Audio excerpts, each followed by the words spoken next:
everybody, this is Dr. Vishal Trivedi from Department of Biosciences and Bioengineering, IIT Guwahati.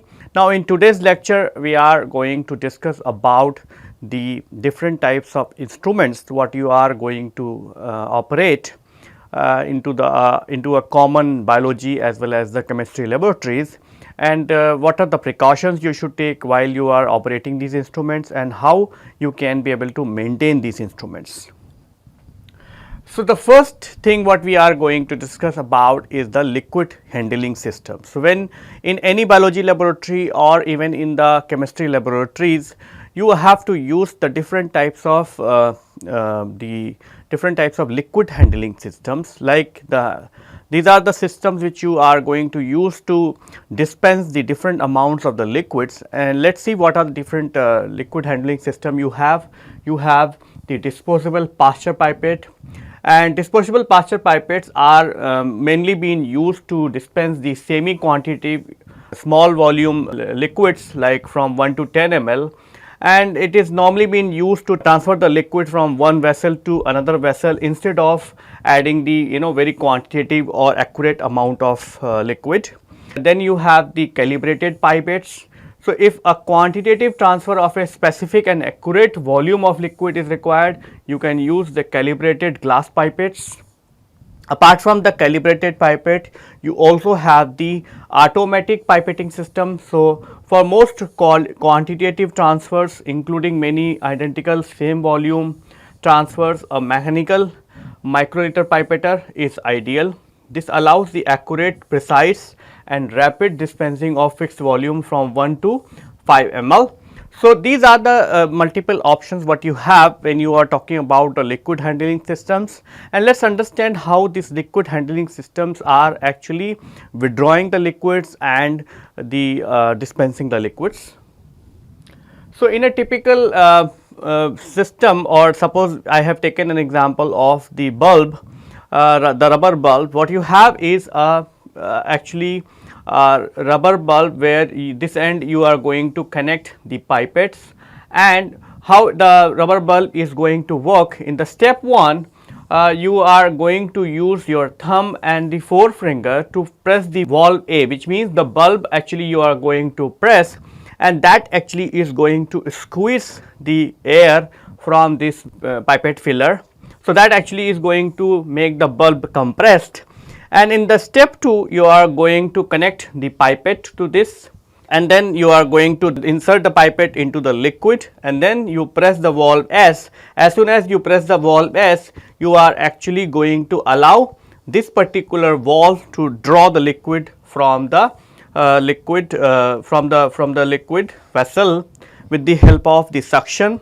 And then when in the step 3, you are going to press the valve E. So, once you press the valve E, you are actually going to expel the liquids from the pipette what you have withdrawn, because when you press the bulb A or press valve A, you are actually going to expel the air, and when you connect the pipette and dip it into the liquid, it is actually going to draw the liquid, and then if you press the valve E, you are actually going to release some amount of vacuum, and as a result the liquid is going to be dispensed from your pipette. And then step 4, because the last drop of the material will remain into the pipette, you have to press the valve E and cover the E inlet with the middle finger and squeeze the small amount of the bulb. So, these are the 4 steps. In the 4 steps, what I have tried to explain you is that irrespective of the different liquid handling systems, whether it is the calibrated pipette or pasture pipette or the automatic pipetting system, you are actually simply using the different ways to generate the vacuum, and then with the help of this vacuum you are actually drawing the liquid, and then ultimately you are releasing the vacuum, and once you release the vacuum, the liquid will dispense into another vessel. So, with this I would like to show you some of the different types of liquid handling system and how to maintain that pipettes. Hello everybody, this is Dr. Vishal Trivedi from Department of Biosciences and Bioengineering, and today I am going to introduce you to the liquid handling systems. So in this series, first we are going to show you the automatic pipettes. So the automatic pipettes are being used to handle the very small amount of liquid to very large quantity of liquids, and that's why these automatic micro pipettes are coming into the different volumes. For example, you have a micropipette which is from the 0.2 to 2 microliter. So this pipette is always being used in the range of 0.2 to 2 microliter, and the minimum what you can dispense from this pipette is the 0.2 microliter and the 2 microliter. For the practical purposes, as well as for considering that the handling might have some errors, this pipette is never being used less than the 0.5 microliter. Similarly, we have the 2 to 20 microliter pipette. So in the 2 to 20 microliter pipette, you have the minimum what you can dispense using this is 2 microliter and the maximum is 20 microliter. And in the same way, you have the 20 to 200 microliter pipette and the 100 to 1000 microliter pipette, and as well as for larger volume, sometimes you can also use the 0.5 to 5 ml pipette. Now, for most of these micro pipettes, what you could see is that you have a plunger through which actually goes in and out, and that actually creates a vacuum within this tube, and by creating the vacuum into this tube, it actually allows the sucking of the liquid. So if you see the dial is always saying some number. So what you have to do is you have to say, for example, this is right now it is showing the 200 as the number, which means it is actually set as the 200 microliter. So suppose I want to dispense the 100 microliters, then what I can do is I can use this top knob and I can just set it to the 100 microliter by rotating it clockwise, and once it reaches to the 100 marks, then you are set that you have set the suction pressure of this plunger to the 100 microliter, which means when you press this plunger, it is actually going to suck the 100 microliter air into the tube, and because the pipette is connected to a tip, the tip is also going to suck the 100 microliter of the liquid. So let's see how you are going to use this pipette to dispense the liquids and what are the different precautions you have to take. So depending on these pipettes, you have the different types of tips. For example, for 0.2 to 2 microliter, you have the micro tips. Then you have the micro tips which are in the range of the 2 to 20 microliter or 200 to 200 microliter. And then you have the bigger tips which can go up to 100 microliter to 1 ml. So now I am going to demonstrate you how you can be able to dispense or how you can be able to withdraw the liquid utilizing these micropipettes and what are the precautions you have to take. So when you want to connect these tips, what you have to do is that you bring the tips to the pipette to the tip. Then what you have to do is you have to push it really hard, and then you have to ensure that it is properly being connected, because ultimately you have to generate a vacuum into this tube. So if there will be anything which is leaky or if this tip is not properly connected, it is actually going to suck up the liquid or suck up the air from the outside, and that's how it is actually going to give you the error prone liquid handling. So once you are sure that it is properly been connected, what you can do is you can take your liquid, okay, and you have to ensure that you should not submerge this whole tip into the liquid. What you have to do is you take your bottle, dip the end of this tip, and then you have to suck. While you are doing this sucking as well as the dispensing of the liquid, what you have to do is, what you see is this plunger actually goes up to the end of this tube, okay, and then it stops. So this is the place where you have to stop. If you push it forcefully, you could be able to generate even the higher vacuum than the what is being set. So for example, if I am setting at 100 microliter, if I press the little hard, I could be able to generate the vacuum which is equivalent to the 120 or 130 microliter, which means the liquid what you are going to suck by doing the forced push, you are going to suck the higher amount of liquid. So that's why you have to be very careful when you push this plunger. It should stop at that point and then only you should start sucking. So what you have to do is you first push it up to the lock period, then you bring it the tip, the fine tip of the end of the tip, and then bring it into the liquid, and then slowly you have to release the plunger. You should not release the plunger in a very fast mode, because if you do so, then also the amount of liquid what you are going to withdraw is going to be lesser than your desired amount. Okay, so you have to be very careful that you should push the plunger up to the lock period, lock position. Then you have to suck it very slowly without submerging your tip end. Okay, once you have sucked the liquid into the tip, then you have to dispense this liquid. And when you dispense this liquid, you have to ensure that you suck goes up to the lock period, and then you have to push little hard, because by doing so you will be able to dispense the last drop of the liquid from the tip.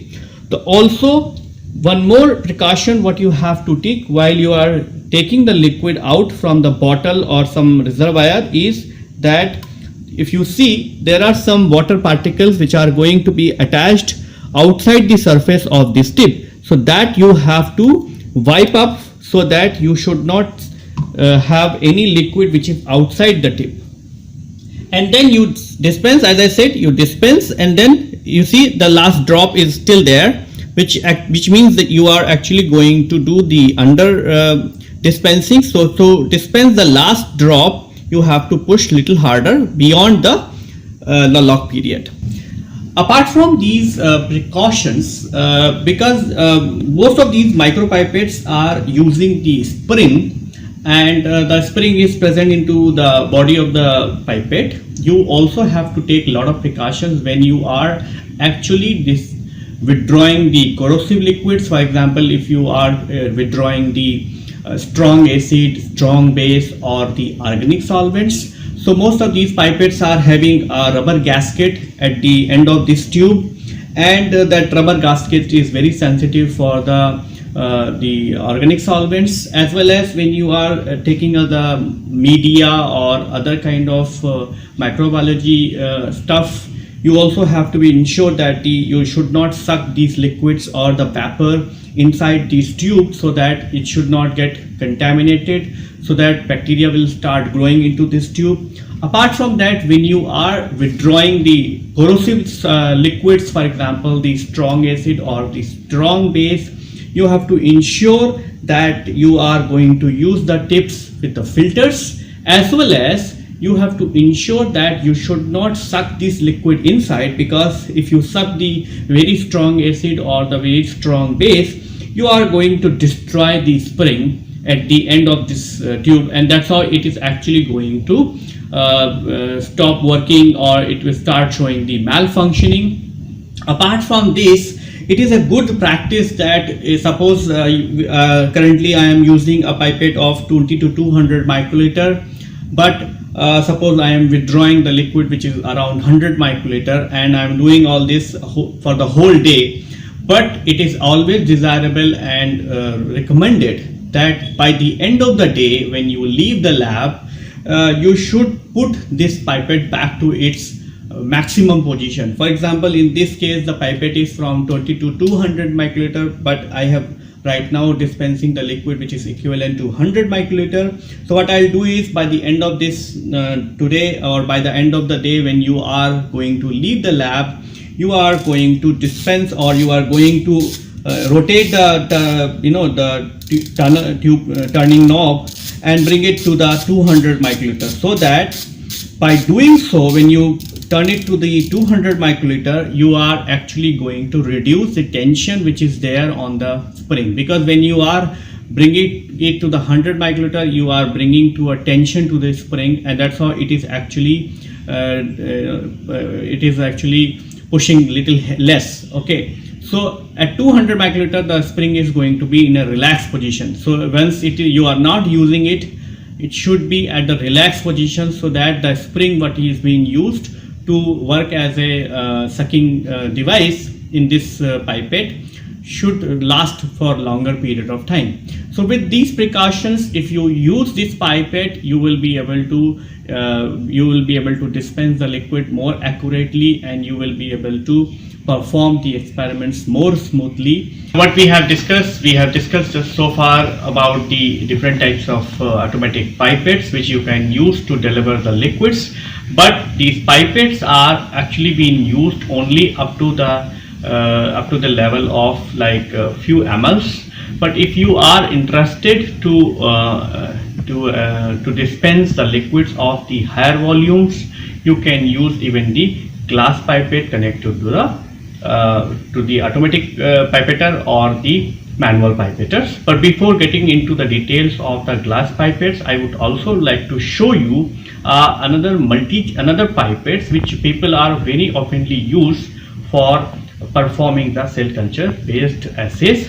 So this pipette is called as the multi-channel pipette. So what you can see is that this pipette has the 8 different nozzles, so that you can be able to withdraw the same amount of the liquid for 8 different tips, and that's how it actually expedite the process. So in most of the pharma companies or the biotechnology companies where the scientists are performing the cell based assays to screen the compounds or even the other kinds of applications, you are using this kind of multi-channel pipettes. The basic principle or the working principle is remain the same, that you have to set the volume which you would like to withdraw, and then you have to press the plungers, and then you have to dip it all the tips into the media or the reagent which you are interested to add to the cell culture dishes, and then you have to dispense it according to the same way. And then it has a ejector which actually can be used to eject all the 8 tips at the same time, and then you can actually attach the few more new tips and can be able to dispense the liquid and perform the cell based assay. So that this kind of multi-channel pipettes actually reduces your efforts to finish the work, and also it actually saves the time and the effort from the human being. So apart from this, if you are interested to dispense the large quantity of the liquid, to even suppose you want to feed the cells with a large quantity of the liquid, like liquid media, like 5 ml, 10 ml, 20 ml and 25 ml, then you can use the glass pipettes. So it is so this is a typical glass pipette, which is a 10 ml glass pipette, and the only thing what you have to do is when you are basically trying to use this pipette for dispensing the large volume liquids, you cannot do the mouth sucking, because if you do the mouth sucking, most of the corrosive liquids or other kinds of liquids can actually directly get into the mouth. So that's why it is not advisable to use the glass pipette with the mouth sucking. Instead of mouth sucking, you can use the pipetters, so which actually can do the same job, and it can actually used more with more safety, and it can be more it gives more useful or reliable. So you have the 2 different types of pipetters. One is called as the manual pipetter, where you have a manual where you have the body and you have a plunger, which if you run this wheel, what will happen is this plunger goes in the upward directions, and that's how it actually can suck the liquid. And once you are done with this, you can actually press this plunger, and that's how it actually going to withdraw the liquids. So let's see how to use this manual pipette.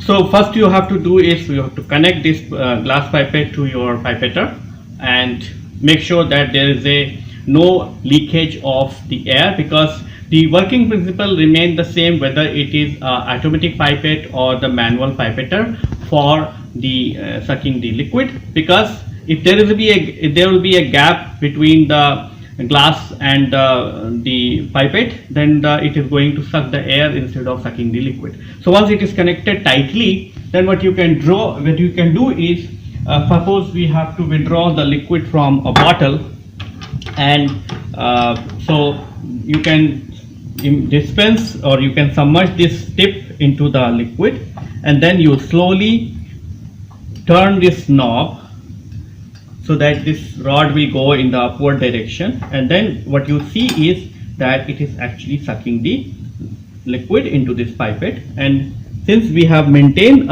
the vacuum, the liquid will not fall. So then what you can do is you can bring the liquid to the 0 position simply by turning this knob in a reverse direction, and what you can see now is that there is a level of the liquid up to the 0. And when you are seeing this kind of liquid, what you have to see is the lower end of the meniscus, because what you see is there is a meniscus or there is a bubble, a half bubble, and the half bubble has the side corners and the middle depression. So ideally people accept that you should be able to see the lower end of the meniscus, and that is the accurate position of knowing that it is reached to the 0 point or not. So when it is reached to the 0 point, and suppose I have to dispense the 4 ml, what I can do is I can just simply press this button, and that actually will start dispensing the liquid. And that's how when it reaches the 4, you can just stop it. What you have to do is always bring the glass to next to your eye level, so that you will be able to see the meniscus very accurately. So now once you are done all the with pipetting, then you can just release the vacuum, and that's how actually it is going to dispense the liquid. To what you can see is now we have a very last drop of the liquid left in the pipette. So to dispense that, what you can do is you can just simply turn this rod down, and that's how it is actually going to dispense even the last drop of the liquid from the pipette. So this is the manual pipetter what you can use to dispense the liquid. But in many cases when the manual pipetter is actually very tiring, and it is taking a lot of time, because you have to every time you have to use this wheel to suck the liquid and then you dispense the liquid. To avoid that, people are also using the automatic pipetter. The working principle remains the same, that in a automatic pipetter you have the 2 buttons. One is to suck the liquid in the upward direction, which is this button, okay, and the second is the second button, which is actually going to release the vacuum, so that the liquid is going to be fall from the pipette.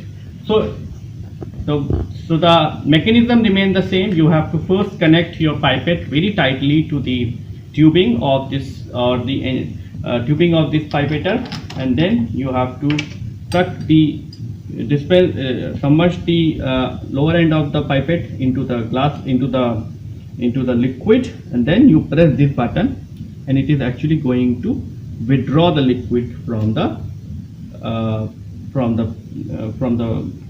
bottle. And then what you have to do exactly the same. You have to use the other end and make sure that the liquid reaches to the 0 point, and then you can just press this button, the lower button, and that actually is going to release the liquid into your reagent or your cell culture vial or something, okay, and that's how you can be able to do the pipetting. In this pipetting, you have a filter which is connected to this body, and that filter is connected to a vacuum pump. So when you press this knob, it actually runs the vacuum pump. So if it runs the vacuum pump in a in a clockwise direction, it actually sucks the liquid. If you run the vacuum in a reverse direction, then it actually releases the vacuum, and that's how it actually sucks the liquid from the your bottle with the help of the glass pipette. Since this pipetter is always been or mostly being used in the cell culture facilities where you are actually dispensing the liquid into the cell culture, this pipetter also has the 0.22 micron filter attached to this, so that you should not, when you are actually pouring the liquid into the cell culture dishes, you should not pour the air or we should not pour the bacteria. Because of that, you should not suck the liquid beyond this. Otherwise, if the liquid will go into the filter is going to be clogged, and then you will not be able to suck the liquid anymore. So to avoid any kind of clogging, you have to ensure that you should suck the liquid only up to the this point, and because that is good enough for you to maintain the the point at 0 point, okay, and that's how you can be able to avoid the clogging of the filter. So this is all about the different types of liquid handling system what we use in our in the laboratory to handle their different types of solvents, whether it is a cell culture solvent or the corrosive acids. In both the cases, you have the different options to use the different types of liquid handling systems. Now let's move on to the next system, and next system is called as the pH meter. So this is a typical pH meter what you are probably might have used or you might be seen in your laboratory. So in a typical pH meter, what you have is pH meters are either being made up of the plastic body or to the glass body, depending on the different types of pH meter what we have.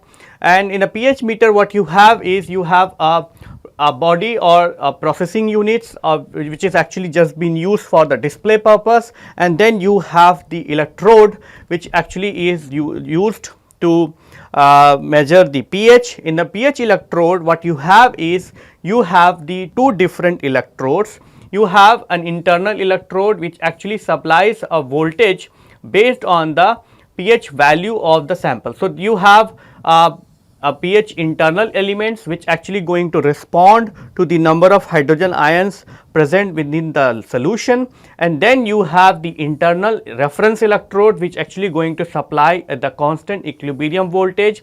Apart from that, you are also going to have the sensing membrane glass. So you are going to have a sensing membrane which actually allows the selective movement of the hydrogen ion into the pH probe, so that it would be able to generate the voltage, and it could be that voltage can be used to measure the pH of that particular pH electrode.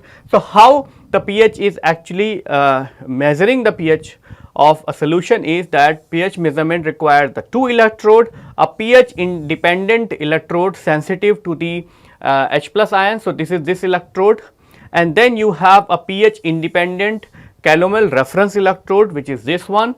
And what happen is when you dip the pH probe into a solution, it actually causes a potential difference between this electrode and between this electrode. So this potential difference between the two electrode can be measured in the form of voltage, and this voltage is always being given in the form of an equation which is called as V is equal to E constant plus 2.303 RT by F and the pH.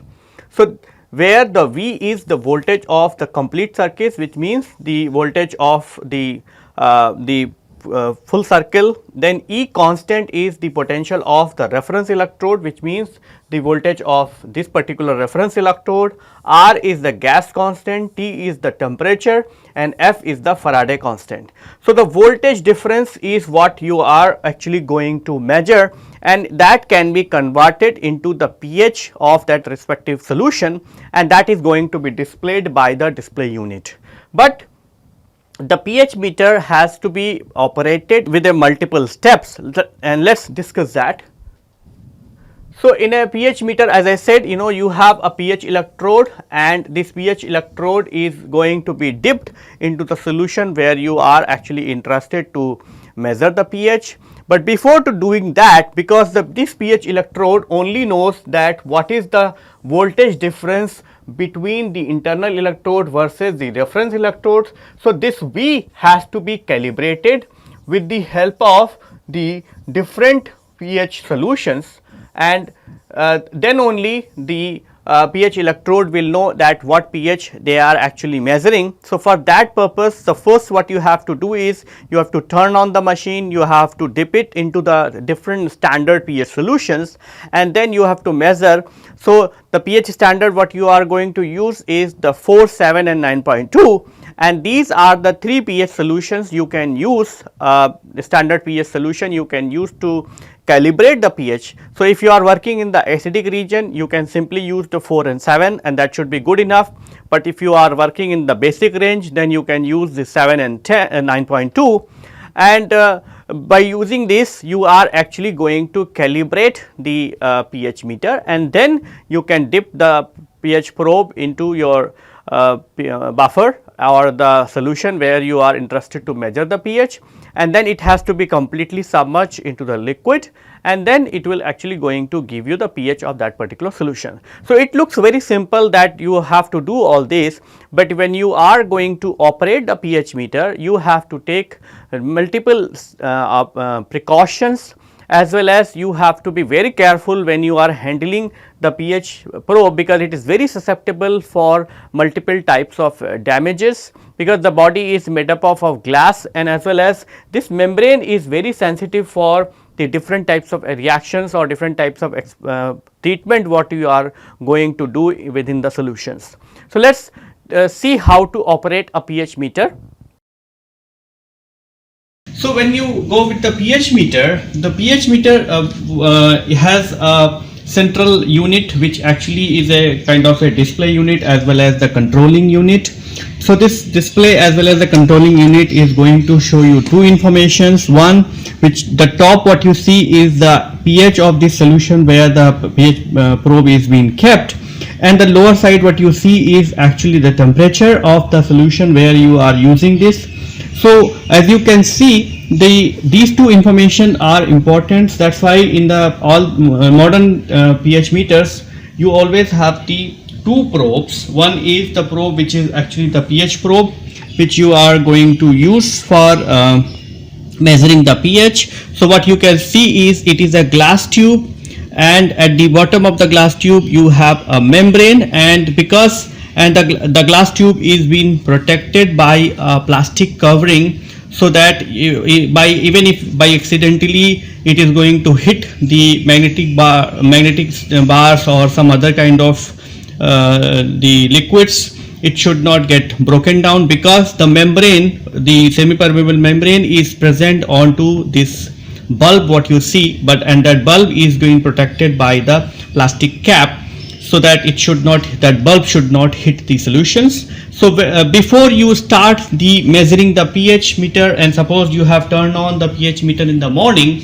what the first thing what you have to do is you have to calibrate the pH meter. In case you have turned off the pH meter the day before, and the first thing what you have to do is you have to measure the pH meter. You have to calibrate the pH meter utilizing the different solutions, and how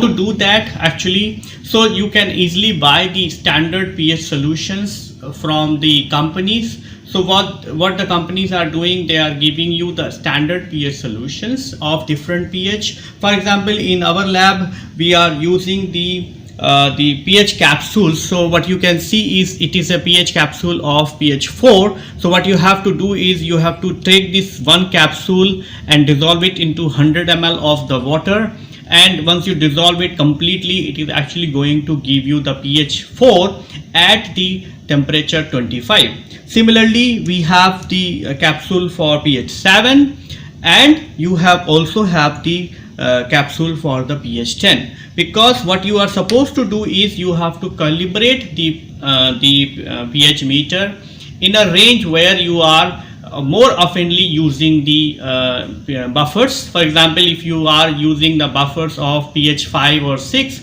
you can use the pH 4 and 7, or sometime you can use the pH 10 as well, so that you are going to do the 3-point calibrations. So when you want to calibrate the pH meter, what you are supposed to do is you are going to make the solution of the individual standard solutions, and then you incubate or you put your probe into that standard solutions, and then what you do is there is a button for the calibrating the pH meter. So you can just press this button, and once you press this button, it actually will going to ask you what kind of pH solution you are, or what kind of standard pH solution you are immersing.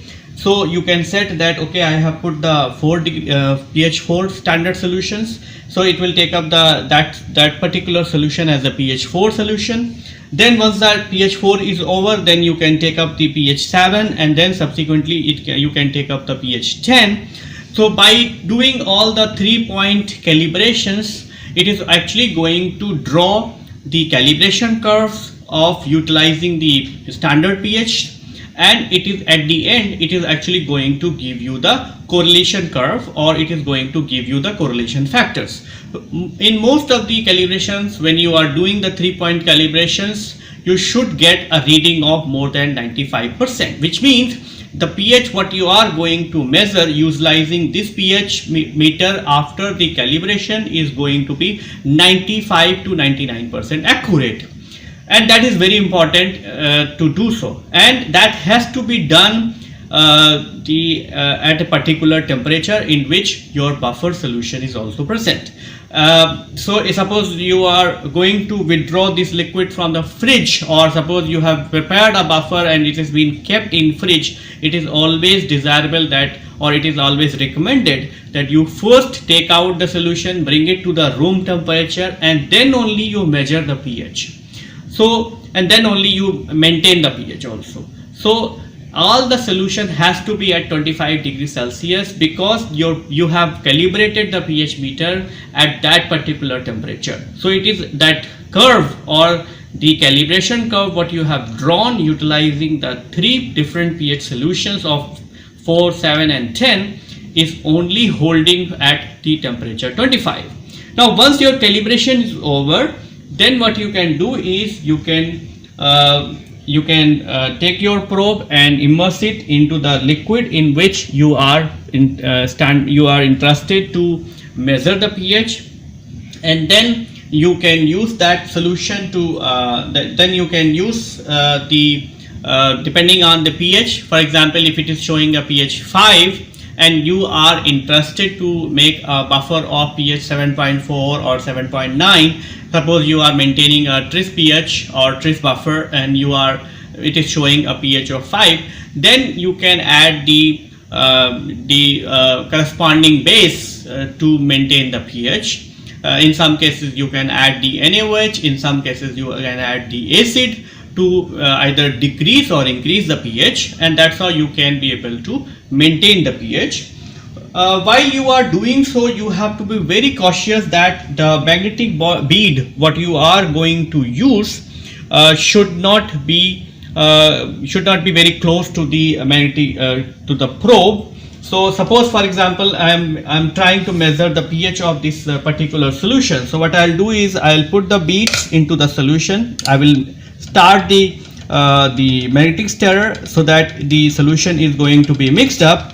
But what you are supposed to do is, suppose I measure the pH, okay, so it is showing a pH of 8.5, which means suppose I would like to maintain the pH of 7.4. So what I'll do is I'll add some amount of HCl or the acid so that the pH will come down to 7.4. So to maintain the pH at 7.4, what I'll do is I'll add the small amount of acid. So the first thing what you have to do is, while you are adding the solution for maintaining the pH, what you have to do is you have to add this liquid, the acid or whatever the liquid you are adding, very far away from the probe, which means it should not be added next to the probe.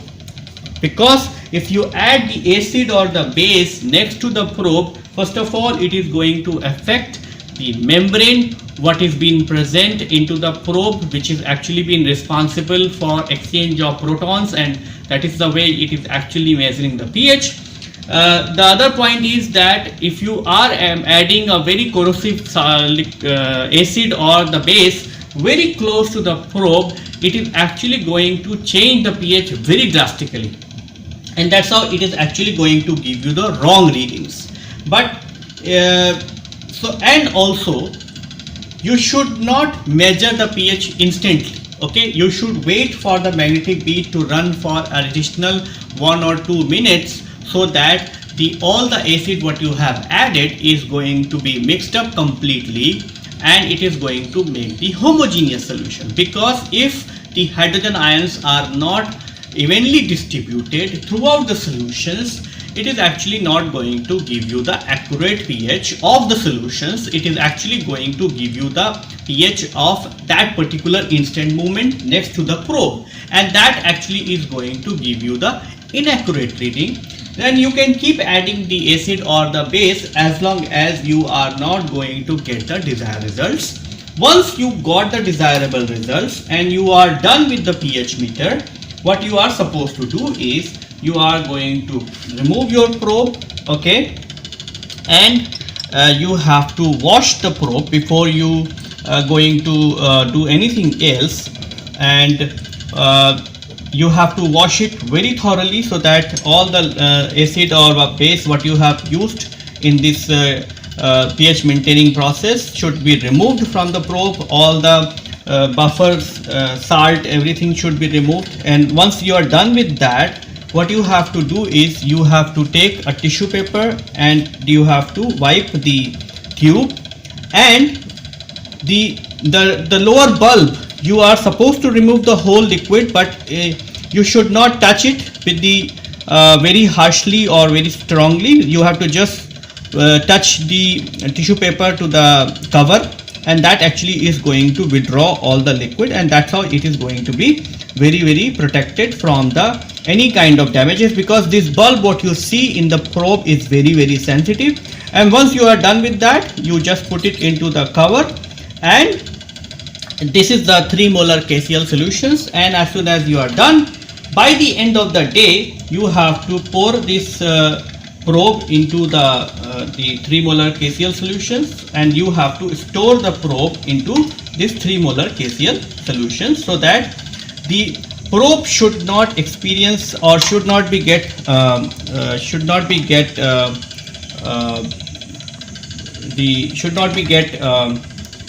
dried up. So you have to just use that like that, and then it should be ready for the storage. So apart from this pH probe, you also have this temperature probe. So this is the temperature probe, but you have to also immerse into the liquid for measuring the pH very accurately at the particular temperature. So if you work very nicely with the pH meter, it is actually going to give you the accurate pH. And if you maintain or if you take all the precautions, you don't let the probe to be get dried up. And apart from that, since these probes are only meant for measuring the pH of the solutions, you should never use these pH probes for measuring the pH of any kind of proteinaceous solution. For example, you cannot use it for maintaining the pH of a microbiology media or the cell culture media or the animal cell culture media, because of the only reason that the microbiology media or the animal cell culture media contains very large quantity of proteins or the amino acids, and the protein or the amino acid are going to choke the membrane, which is responsible for the proton exchange from the electrode. So once the membrane is going to be blocked, it is not going to perform the proton exchange, and that is what you are going to. So that's the way you are going to destroy the probe, and then you have no other option but to change the probe with a new probe. So with all these precautions, if you use the pH meter, you will be able to perform the research very nicely in your laboratory. Now, once you have understand the operation of a pH meter, you could understand that there are multiple precautions what you have to take, and there are multiple ways in which you have to maintain the pH probe, otherwise it is going to give you the erroneous pH results. Apart from, even if even if you take these precautions, the pH meter is still can be able to give you the pH of the it can give you a wrong pH, and there are multiple reason of giving you. One of the major reason is that it is actually going to show you a sodium error. So, sodium error is actually happening because you are measuring the pH in a range of the 12 to 14. So, if you measuring a pH in the alkaline region, it is actually going to cause you a sodium error, and because of the sodium error, the pH what you are going to measure is going to have a deficiency of 0.4 to 0.5 units, which means if I am measuring a pH of 12, it could be 12.5 or it could be 11.5. So, this means that it is actually very big error, and it happens at a very basic or alkaline pH level, where the hydrogen ion concentration is relatively low compared to the sodium ion concentration in the sample, and that is what it is going to show you the sodium error. Why there is a sodium error? Why it actually causes into the solution? It happens because the sodium level is relatively so high that the H plus ion in the gel layer around the sensitive electrode membranes are replaced by the sodium ions. So, it happens is because you have a pH probe, and to this membrane it actually is only allowing the H plus ion, but because you have such a high level of sodium into the solution, because you know that at pH 13 or 14, you are going, if you suppose I am taking a solution of NaOH, the concentration of the Na plus is going to be so high that the H plus ion are going to be so little that the pH probe is actually going to give me a very erroneous pH. The electrode may eventually respond to sodium ions instead of the hydrogen ion, because there are so many high concentration of sodium. The electrode is actually started responding to the sodium ions, and instead of giving the pH relative to the hydrogen ion concentrations, and that is why it is actually giving the falsely lower pH value than the real results. How to avoid that? You can avoid that simply by either checking the limit of your pH electrode. Most will state the pH range they are able to cover, and may state with eventually this is at pH 12 or over. Then you measure the alkaline solution at room temperature where possible, because if you have the high temperature, that actually is going to increase the sodium effects, because if you have high temperature, that eventually going to change the dissociation constant of that particular solution, and that actually is going to increase even the sodium level further up. Apart from that, you always should avoid using the solution of very high pH solutions, and in some cases what people do is people are actually trying to optimize the or calibrate the pH electrodes even at a high values or high in an alkaline range, and then they are actually trying to calculate the error percentage, and that actually they are considering while they are making a pH or while they are measuring the pH of the buffer solutions where the pH is above 12. Apart from that, you also have the temperature effects, which means the temperature is going to change the buffer. So, why the pH of the buffer is influenced by the temperature? Because of this equation that you have already discussed, that the V is E constant plus 2.3 RT by F. One parameter what you see is actually the temperature. So, if you change the temperature, it actually going to change two things. One, it is actually going to change the dissociation of the solution.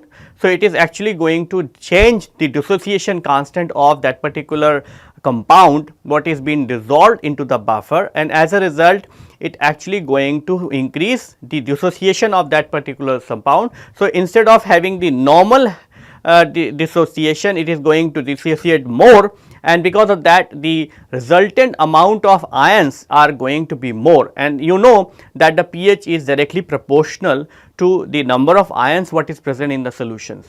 So, it occurs why the temperature, because it changes the dissociation constant or the pK of the ions in the solutions. You can take an example. For example, if you prepare a tris buffer, and so you are going to see a change in the 0.03 pK per degree Celsius. It means if you prepare a pH of 7, the tris buffer made up of at 4 degree would have a pH of 5.95 at 37 degrees Celsius, which means there is a huge change in the pH values if you are changing the temperature of that particular solution. And that is why it is important that you should prepare the buffers at the same temperature where you have actually kept the electrodes. So, how to avoid that? To avoid this problem, prepare the buffer solution at a temperature at which it is going to be used, and to standardize the electrode with the buffer at the same temperature at the solution you wish to measure, which means if you are interested to measure the pH at 4 degree, then you have to calibrate the electrode with the 4 degree solutions of 4, 7 and 9.2, and that actually is going to give you the more accurate results, or I will say it is actually going to decrease the percentage error in the pH electrodes. So, with this I would like to conclude my lecture here. Thank you.